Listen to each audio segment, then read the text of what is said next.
Et comme tous les vivants, il se fait remarquer. Quand il y a la vie, ça se sait, ça se voit, parce que ça bouge, parce que ça agit. Que Dieu soit glorifié. J'étais content parce que je dis Seigneur, merci pour les jeunes. Parce que je crois que depuis dimanche dernier, et 2 choristes de plus, 2 ou 3, je ne sais plus, 4. Et où sont les 2 autres? Ah, ils sont en repos. Mais je dis Seigneur, on prie et on dit Seigneur, fais lever une jeunesse remplie du Saint-Esprit et de foi et qui donne les conséquences d'une vie vivifiée qui amène au service et à se mettre sur l'autel pour servir le Maître. Vous savez que peut-être que Jésus pleure aujourd'hui ou Dieu pleure parce que sur l'autel, il manque jamais rien. Dieu met quelque chose. Mais moi, qu'est-ce que je mets? Qu'est-ce que je dois mettre? Paul nous donne la réponse. La première chose pour dire qu'on aime à Jésus, c'est offre ton cœur, ta vie, ton corps sur l'autel des sacrifices. Comme un sacrifice vivant, saint, agréable à Dieu, ce qui sera de ta part un culte raisonnable. Logique, selon les traductions. C'est normal. C'est la réponse de l'amour de Dieu dans nos vies. Il m'a aimé, je peux l'aimer comme il m'a aimé. C'est un juste retour. Est-ce que je peux demander 2 minutes? Non, vous ne voulez pas me répondre? Ils sont calmes, hein, ils sont gentils. Hein. Est-ce que je peux demander aux jeunes de se lever? Les jeunes seulement, hein? Pas ceux qui ont dépassé l'âge. Hein. Là, vous voyez, il y a déjà je sais qu'on peut être jeune dans sa tête, ma femme l'a souvent rappelé, je dis, nous les jeunes, mais elle me dirait, Gérard, assieds-toi. Alors attendez, hein. Attendez avant d'applaudir, hein. Il n'y en a pas d'autres là qui se cachent là derrière les rangs là. Les jeunes. On vous aime les jeunes. Hein? Vous savez ça? On vous aime. Il ne faut pas rougir. Hein? Mais on vous aime de l'amour du Seigneur. Et on prie le Seigneur que vous soyez une jeunesse touchée par la grâce de Dieu, remplie du Saint-Esprit et de foi. Qui ne nous amène pas les nouvelles vagues qui viennent de je ne sais pas où, mais qui reçoivent la vague qui vient du ciel. Et qui vous emporte, comme il a été chanté, avec une voile déployée, c'est la foi et le souffle du Saint-Esprit qui souffle pour vous faire avancer. On veut vous encourager. Amen. C'est dans sa présence qu'on est fort et forte. Est-ce qu'on peut prier pour eux un court instant? Non, restez debout. Vous êtes jeunes, vous. Les jeunes, là. Moi, je suis debout, c'est normal. Hein? Notre Père Céleste, nous, les anciens, nous avons été jeunes. La jeunesse est passée tellement vite, peut-être trop vite.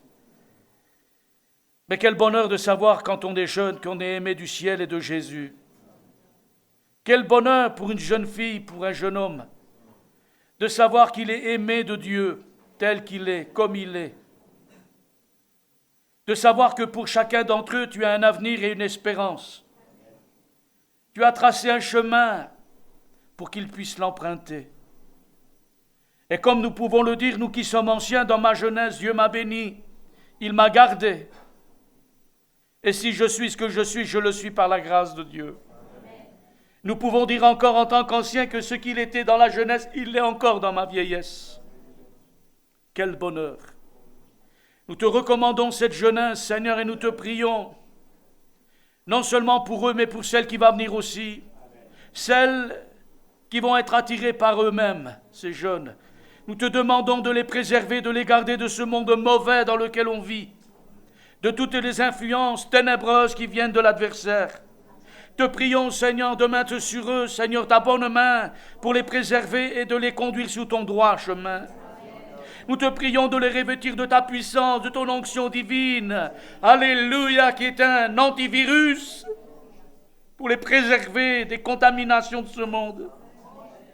Révèle de ta puissance, Seigneur. Bénis-les abondamment et donne-leur les dons nécessaires pour te servir pour la gloire de ton nom. Non pas à nous, non pas à eux, mais à ton nom donne gloire. Te disons merci, Seigneur. À toi l'honneur et la gloire dans le nom de Jésus. Amen. Et maintenant, vous pouvez vous rasseoir. Amen. Je vais laisser tout de suite la place à notre frère M. Feuillera, Bruno. Je ne sais pas si vous les connaissez. Lui et sa femme. Ah bon? Pour ceux qui ne la connaissent pas, elle va se lever. C'est pour la guérir de sa timidité. Voilà. Attendez. Elle n'a fait qu'une face. Mais elle n'a pas vu les autres derrière. Oui, on guérit de la timidité ici. Hein? Voilà, je vais leur laisser la place. Et puis, il a prévu tout un petit programme avec une petite vidéo. Donc, que Dieu te bénisse, mon frère. On est content de le voir. Hein. On va partir maintenant sur la mission. Et ma question ce matin, où est-ce que nous en sommes? Où en sommes-nous? Alors, il faut revenir au début. Le début de la mission, ça a commencé quoi? C'est quoi cette idée de mission? On va regarder ce qu'a dit Jésus. On lit ça dans Matthieu chapitre 28. Jésus s'étant approché leur parla ainsi. Tout pouvoir m'a été donné dans le ciel et sur la terre. Allez, faites de toutes les nations des disciples, les baptisant au nom du Père, du Fils et du Saint-Esprit, et enseignez-leur à observer tout ce que je vous ai prescrit. Et voici, je suis avec vous tous les jours jusqu'à la fin du monde. Amen.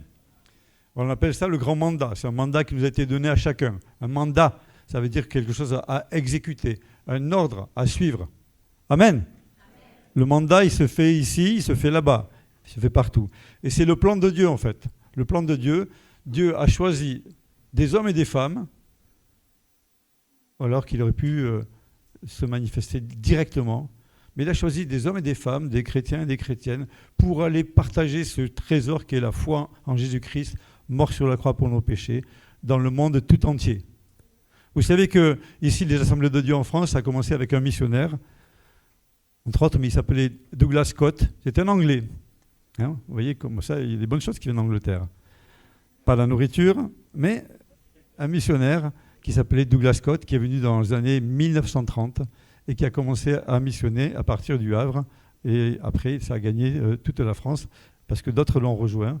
D'autres ont pris à cœur cette mission dans toute la France.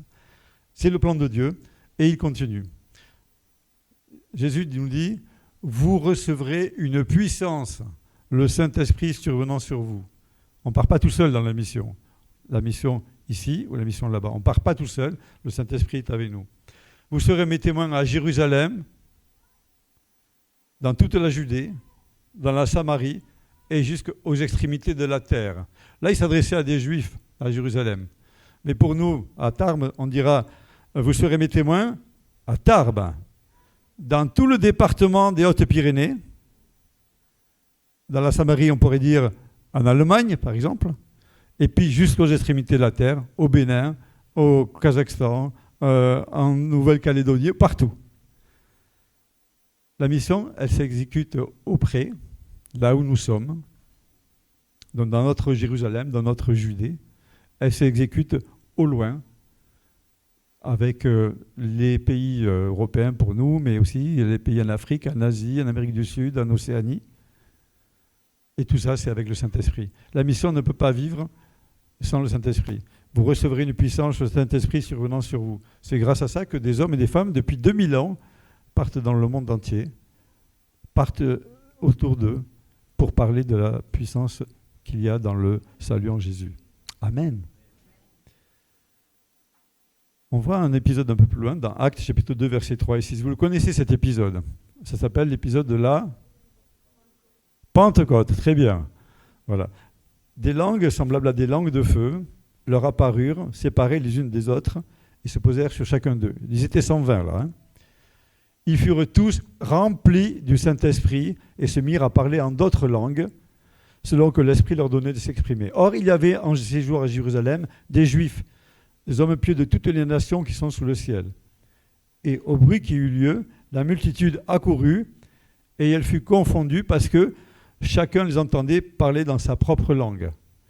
Dieu avait choisi, à ce moment-là, de remplir cette équipe de 120 personnes du Saint-Esprit et leur donner le parler en langue, qu'on appelle aussi la glossolalie, avec des langues que les autres pouvaient comprendre.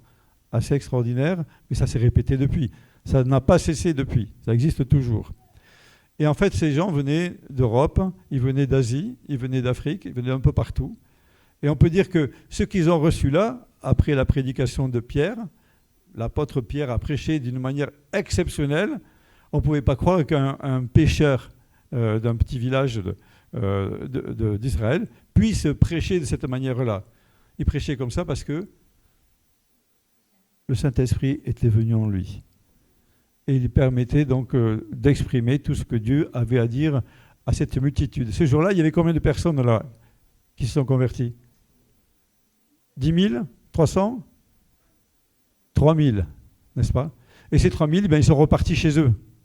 Et en partant chez eux, ils ont été les premiers missionnaires. Ils sont repartis en Asie, ils sont repartis en Afrique, ils sont repartis en Europe. Ils ont partagé ce que Pierre leur avait enseigné, le salut en Jésus-Christ. Les premiers missionnaires. Alors, ils étaient quoi ces gens qui sont venus? Ils avaient différents métiers. Ils étaient peut-être marchands et commerçants, ils étaient peut-être artisans, et ils sont repartis chez eux. Ils étaient venus pour la Pâque, et là, ils sont repartis chez eux, et ils ont pu amener les merveilles de l'Évangile dans leur pays. Ça nous montre que les missionnaires ne sont pas nécessairement des professionnels de la mission. Ça peut être n'importe qui. Chacun avec son métier, on peut être missionnaire là où le Seigneur nous envoie. Et là, ça en est vraiment la manifestation avec ces premiers missionnaires. On continue.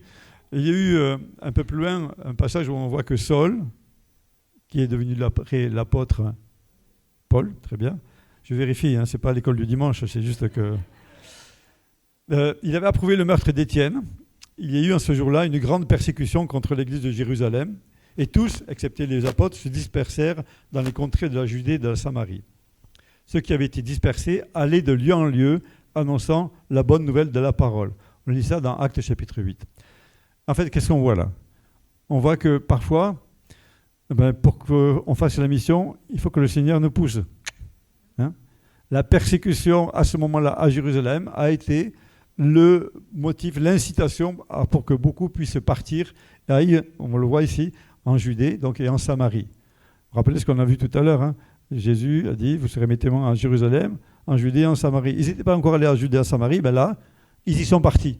Et ils ont évangélisé de lieu en lieu en annonçant la bonne nouvelle du salut. Amen. La mission continue malgré la persécution. Et là, c'est à cause de la persécution, la mission continue. On n'arrête pas la mission de Dieu. Dieu est tout-puissant. Amen. Un jour qu'ils adoraient ensemble le Seigneur et qu'ils jeûnaient, le Saint-Esprit leur dit « Mettez à part pour moi Barnabas et Saul pour l'œuvre à laquelle je vous ai appelés. » Donc ça, c'est un peu plus loin dans Actes chapitre 13. Ça se passe dans l'église d'Antioche. C'est d'ailleurs avec Antioche qu'on a appelé pour la première fois les chrétiens, ce mot-là qui veut dire petit Christ, à Christ, de Christ. Et donc là, on voit le premier envoi du missionnaire, on va dire, entre guillemets, professionnel. C'est-à-dire qu'ils ont été envoyés par une église, soutenus par une église. Ce n'étaient pas des marchands qui revenaient chez eux, qui allaient un peu plus loin, mais c'était vraiment des gens qui sont partis, qui ont été appelés pour cette mission-là. Et on voit au chapitre 17, un peu plus loin dans le temps, qu'à Thessalonique, les gens ont crié. Ces individus, en parlant des apôtres, ils ont mis le monde entier sans dessus-dessous. En quelques années, déjà, l'évangile s'était répandu dans une bonne partie du bassin méditerranéen, donc de l'Empire romain. Ils avaient mis ce monde-là sans dessus-dessous. Évidemment, à Thessalonique, ça n'a pas plu à ces gens-là, parce que c'était des Juifs qui étaient contre les chrétiens, et il y a eu donc beaucoup de difficultés. Mais la mission s'est étendue rapidement. La mission a commencé donc avec 12 hommes, puis 120, puis 3000, et puis ça a continué, des milliers. Et on va voir maintenant que la mission, cette mission qui a commencé, on va dire, en l'an 33, elle s'est étendue. Et c'est aussi un signe des temps. Pourquoi? Voilà ce que nous dit Jésus. Cette bonne nouvelle du royaume sera prêchée dans le monde entier pour servir de témoignage à toutes les nations. Alors viendra la fin. Matthieu, chapitre 24, verset 14, parole de Jésus. Alors j'ai mis nation, on dit, en fait c'est plutôt les ethnies. C'est-à-dire dans une nation, dans un pays, il y a différentes ethnies. Vous voyez. Donc il faut que cette bonne nouvelle soit annoncée dans le monde entier, à toutes les ethnies, afin que le Seigneur revienne. Notre ambition à nous qui sommes des chrétiens qui aimons le Seigneur, qui aimons partager cette bonne nouvelle, c'est que nous puissions achever la mission qui a été commencée et qui nous a été donnée par Jésus dans ce grand mandat. Amen. Alors maintenant, on va voir l'implication pour nous. Où en sommes-nous? D'abord, on est en 2026, il me semble. Et voilà quel est l'état des lieux. D'abord, le monde. Alors, j'ai cité, pour ceux qui aiment regarder sur les sites internet, josuaproject.net. Vous pouvez prendre l'adresse si vous voulez, parce que c'est un site, c'est en anglais, c'est vrai, mais c'est un site qui permet de répertorier dans le monde entier toutes les ethnies du monde entier, la manière dont elles ont été évangélisées, s'il y a des chrétiens ou pas de chrétiens, s'il y a des efforts d'évangélisation ou pas. C'est vraiment super. Donc, la population mondiale est de 8 milliards, maintenant un petit peu plus, parce que ça n'arrête pas d'avancer, bien sûr. Et la population non atteinte est de 3,6 milliards, ce qui représente 45%. Vous le saviez, ça? 45% n'est pas encore atteint. La mission n'est pas terminée. Il y a du boulot, il y a du pain sur la planche. Et dans le cœur de chacun, je crois qu'il faut qu'on soit bien conscient de ça. Nous n'avons pas terminé la mission. Je dis nous, les chrétiens du monde entier, pas simplement l'église de Tarbes, mais les chrétiens du monde entier, il y a du boulot, il y a du pain sur la planche. Si on regarde du côté des groupes ethniques, c'est-à-dire des gens qui ont la même langue, il y a un total au niveau mondial de 16 400 ethnies différentes. Il y a des gens qui parlent français, d'autres anglais, d'autres qui parlent l'Ewe, d'autres, différentes langues. Et parmi ces groupes ethniques, il y en a 7 140 qui ne sont pas atteints, ce qui représente un pourcentage de 43,5%. Voilà, on n'est pas très loin de ce qu'on a vu tout à l'heure. Globalement, et ça je vous dois le dire, ça me fait chaque fois, comme je le dis, ça me fait mal au cœur, mais il y a seulement 1% des missionnaires qui se consacrent aux 25% de la population mondiale, où il y a moins de 0,1% de gens qui s'identifient à Jésus. Ça veut dire qu'il y a un tout petit, sur 99 qui sont partis dans d'autres pays où il y a déjà un témoignage chrétien, il n'y en a que 1% qui vont dans des pays où il n'y a pas de témoignage chrétien.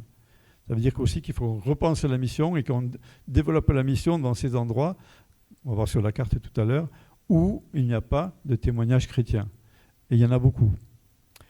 Donc attachons-nous à la mission dans ces pays. Vous voyez, c'est un petit peu, bon, vous le devinez, c'est un petit peu trop blanc, mais ce qui est en rouge, ce sont les ethnies non atteintes. Vous voyez tout le rouge? C'est énorme. Et on remarque au niveau de l'Afrique, il y a toute une frange d'ethnies qui ne sont pas atteintes. Et quand nos frères et sœurs sont partis au Bénin, c'est pour toucher une de ces ethnies non atteintes, les Peuls. Mais il y en a d'autres, vous voyez. Toute cette bande rouge qui traverse l'Afrique entre le Sahara, on va dire, et puis sous le Sahara. Non, attends, c'est pas fini. Et Dan est trop rapide. Là, il y a aussi l'Inde qui est représentée. Vous voyez, l'Inde, elle est quasiment toute rouge. Toute rouge. On a donc besoin de missionnaires qui puissent partir en Inde et qui apprennent l'anglais. Tout le monde parle anglais ici? Pas encore? En tout cas, pour missionner dans ces pays, vous voyez, il y a l'Inde, il y a les pays au-dessus, il y a l'Asie centrale et il y a aussi la Chine. Donc c'est maintenant ces pays-là qui ont vraiment besoin, on a encore besoin de missionnaires en Afrique, vous voyez, dans cette bande qu'il y a au niveau du Sahel, mais on a aussi besoin de missionnaires dans ces pays où il y a des ethnies de plus de 10 millions de personnes qui n'ont jamais entendu parler de l'Évangile. Donc il y a vraiment un appel, moi ça me fait mal au cœur de penser qu'il n'y a que 1% des missionnaires qui sont dans ces pays-là, quoi. Il y en a beaucoup encore en Afrique, il y en a beaucoup en Asie du Sud-Est, et en Amérique du Sud, et il n'y en a pas assez en Asie centrale. Alors comment je peux agir? Comment chacun d'entre nous on peut agir? Qu'est-ce qu'on peut faire par rapport à cette mission? Je ne veux pas vous accabler en disant qu'il y a encore 45% à atteindre. Mais non. Vous savez, quand on voit ce défi, soit on se dit, bon, c'est trop, et on s'assied, soit on se dit, ouais, il y a plein de choses à faire. Alors, je voudrais que vous ne soyez pas quelqu'un qui se assied. Bon, c'est fatigant, on ne va pas y aller. Non, on va faire quelque chose. Alors, première chose à faire, effectivement, prier.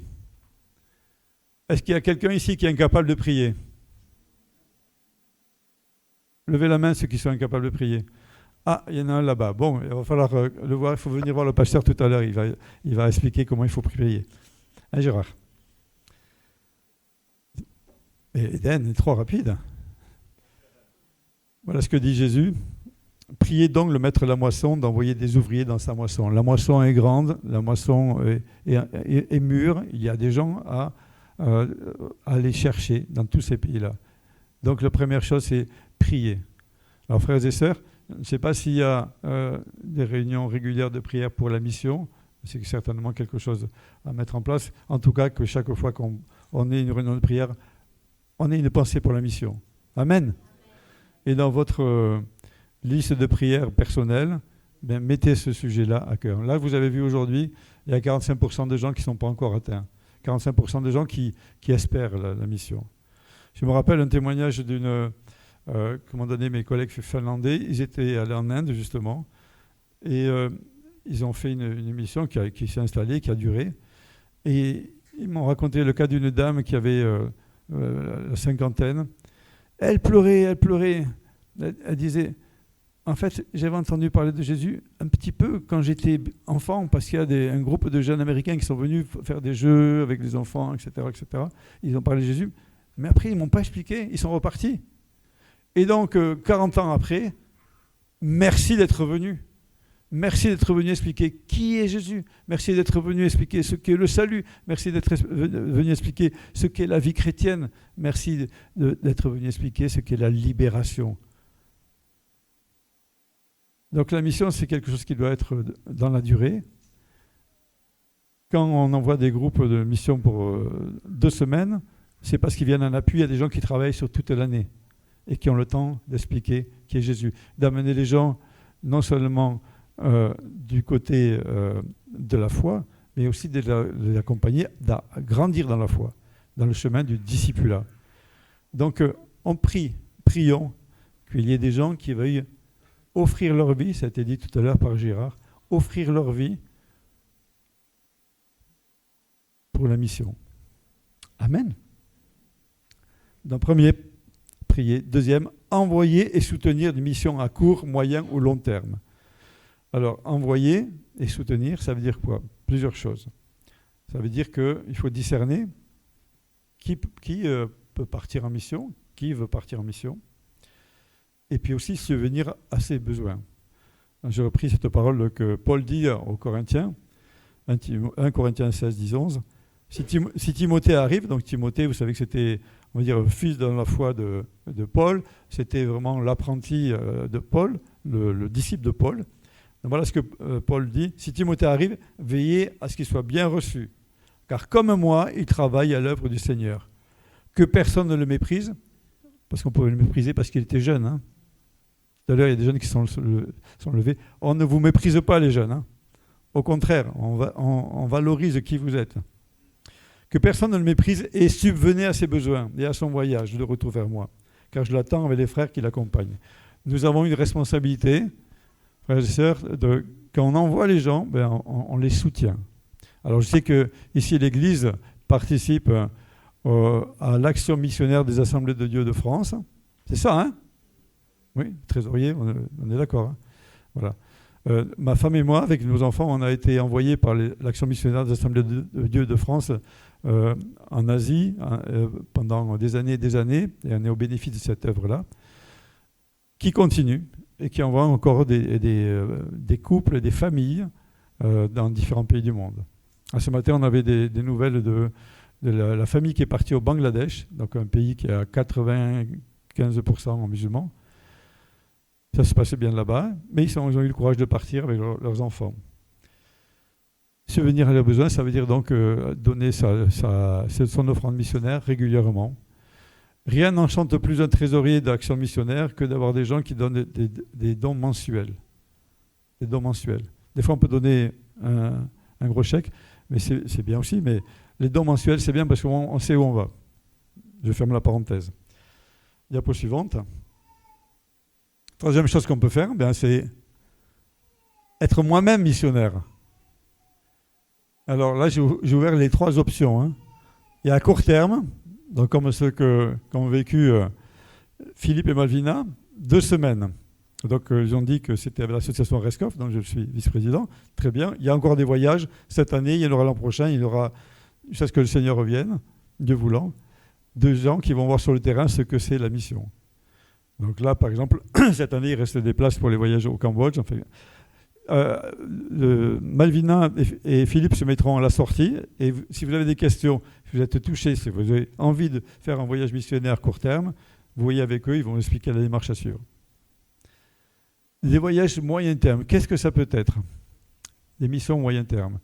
Avec notre équipe au Laos, puisque nous étions missionnaires au Laos, nous avons reçu pendant 3 mois un couple dont le mari était électricien et qui est venu nous aider sur la ferme que nous avons mise en place là-bas au Laos pour mettre en place l'électricité.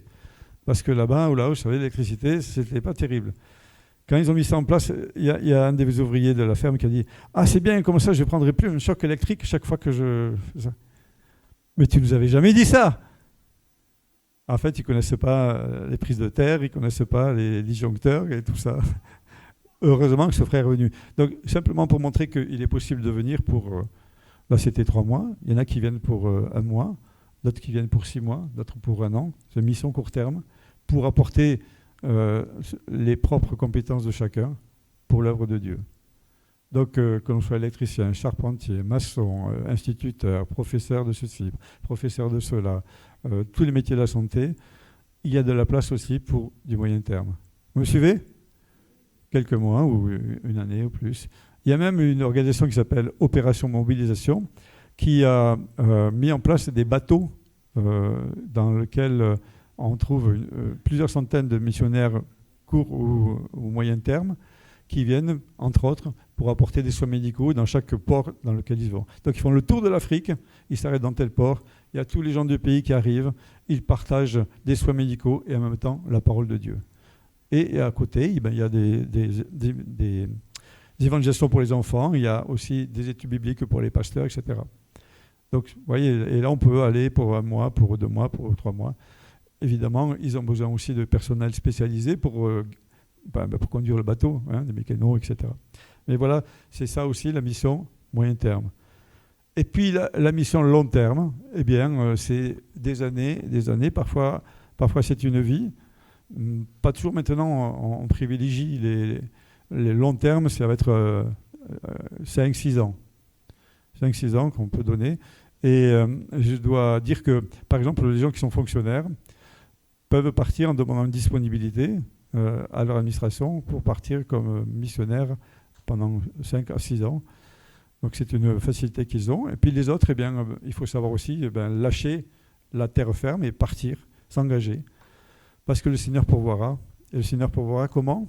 Comment il fait le Seigneur d'ailleurs pour pourvoir à la mission? Vous avez une idée? Comment? Avec l'aide des frères et des sœurs. Effectivement, vous avez raison. Le Seigneur dit, l'or et l'argent sont à moi, n'est-ce pas? Et ils sont placés dans les comptes en banque de chacun des frères et sœurs dans le monde entier, qui peuvent appuyer la mission dans d'autres pays, comme ils appuient leur église locale, bien entendu. Hein. Il ne s'agit pas de déshabiller Pierre pour habiller Paul, hein, comme dit l'expression. Non, mais en fait, chaque mission, que ce soit l'Action missionnaire de l'Assemblée de Dieu, Opération Mobilisation dont j'ai parlé, Rescoff dont j'ai parlé, etc., eh bien, ce sont des frères et des sœurs qui vont donner de leur argent pour subvenir aux besoins de ceux qui se partent sur le terrain. Voilà, le long terme, donc c'est plusieurs années. Avec mon épouse, on est parti donc, avec la famille, avec les enfants, on est parti au Cambodge pendant 6 ans.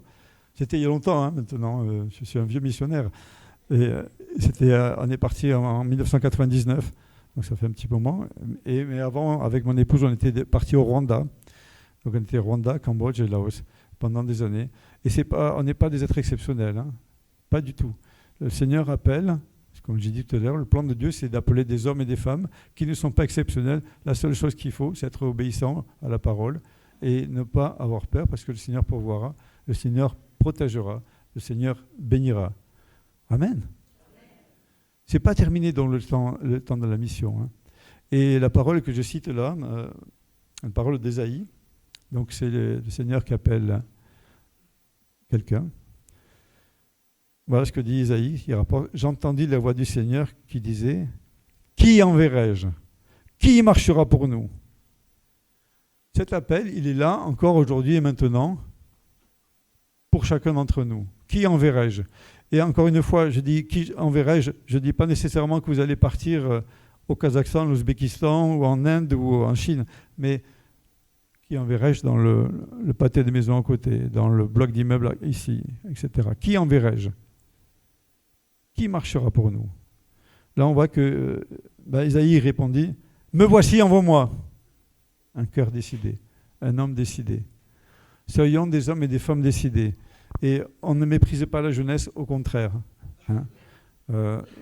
Nous avons vu sur le terrain de mission, que ce soit au Cambodge, au Laos ou au Rwanda, des jeunes venir en mission, des jeunes chrétiens et chrétiennes qui venaient apporter ce qu'ils avaient reçu, le trésor qu'ils avaient reçu. Ils n'ont pas eu peur de partir.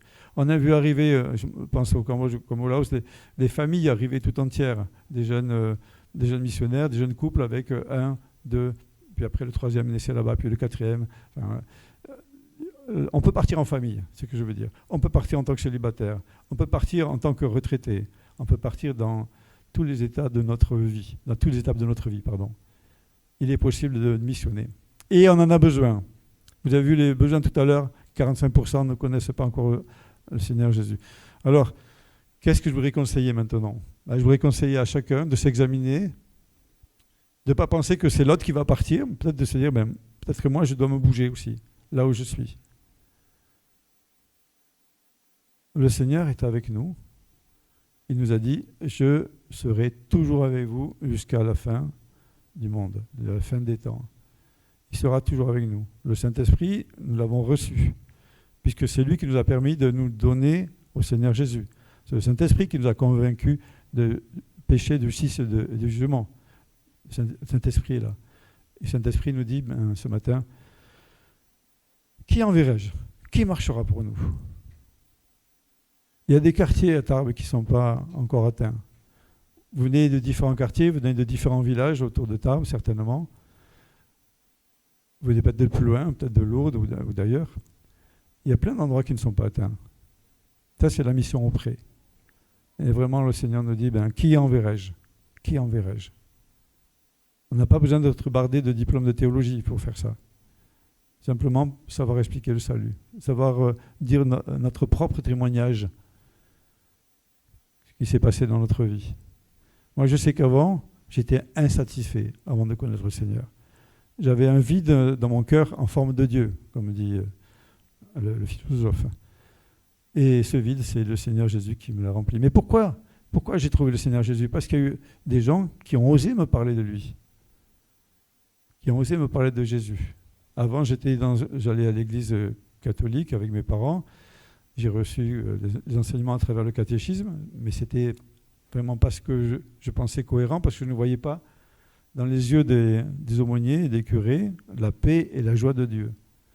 Et il a fallu que quelqu'un ose me parler de l'Évangile, et puis ose aussi répondre à mes 1000 questions, parce que j'étais très curieux. Nous sommes ces gens-là. Nous sommes ceux qui vont parler aux voisins. Nous sommes ceux qui veulent parler à des gens qu'on voit dans la rue. Nous sommes ceux qui veulent parler à des SDF. Nous sommes ceux qui peuvent parler à des immigrés, à des réfugiés. Nous sommes ceux qui peuvent aller en mission en court terme, à moyen terme, à long terme. Peut-être pas tout le monde ira loin, mais tout le monde a cette mission auprès. Amen. En conclusion, eh bien, que le Seigneur fasse son chemin dans notre cœur pour ce travail-là, le travail de la mission. Nous sommes tous missionnaires, que l'on ait 1 an de conversion ou 50 ou 60 ans de conversion, nous sommes tous missionnaires, auprès comme au loin. Amen. On va se lever, s'il vous plaît.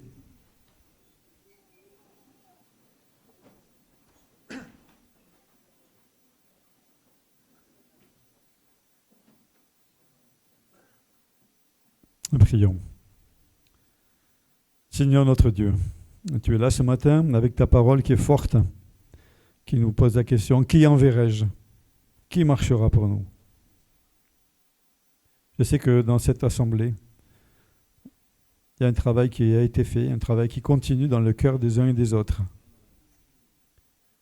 Et cette joie, cette paix qu'on peut ressentir ici, qu'on a vu dans les chants, qu'on a entendu dans les chants, qu'on a entendu à travers les prières, les louanges de chacun, et que ça puisse être partagé autour de nous. Seigneur, cette église, elle est presque pleine, mais elle peut encore se remplir. Et ça se fera à travers le travail, non pas de Gérard seulement, mais au travail de chacun. Seigneur, j'ai un cœur pour ces villages qui sont autour. Pour ces gens qui parfois, paysans ou autres, peuvent avoir le cœur dur. Mais aussi pour cette ville de Tarbes où il y a des quartiers entiers qui ne sont pas encore atteints. Pour ces hommes et ces femmes qui disent ne pas croire en Dieu et qui ont besoin d'entendre ton évangile. Alors Seigneur, tu as préparé ici des hommes et des femmes, des jeunes et des moins jeunes pour remplir cette mission auprès. Mais je suis sûr que parmi les hommes et les femmes ici, il y en a que tu as préparé pour la mission au loin. Que ta grâce sur eux, mon Dieu. Que ce soit des jeunes gens ou jeunes filles, que ta grâce soit sur eux. Que ce soit des moins jeunes, que ta grâce soit sur eux, mon Dieu. Que ce matin puisse être une pierre de plus sur ce chemin vers la mission, au loin. Nous bénissons ton nom, Seigneur. Tu es le Dieu Tout-Puissant, il n'y a personne d'autre que toi, Seigneur. Vers qui d'autre irons-nous que toi? Tu as les clés de la vie éternelle. Seigneur, et tu es celui qui chaque jour nous nourrit, nous protège et nous entraîne. Merci, mon Dieu. Merci pour Jésus qui est venu marcher sur cette terre et qui connaît la condition des hommes et des femmes, la condition humaine, qui intercède auprès de toi. Seigneur, nous te rendons grâce pour cette journée, cette matinée, pour cette belle journée aussi que tu nous donnes. Merci, mon Dieu, d'être là. Et nous voulons être dignes de toi, Seigneur. Des chrétiens et des chrétiennes dignes de toi, mon Dieu. Oh, alléluia, mon Dieu. Nous nous réjouissons, Seigneur, d'être tes enfants. Te rendons grâce dans le nom de Jésus. Amen. Amen.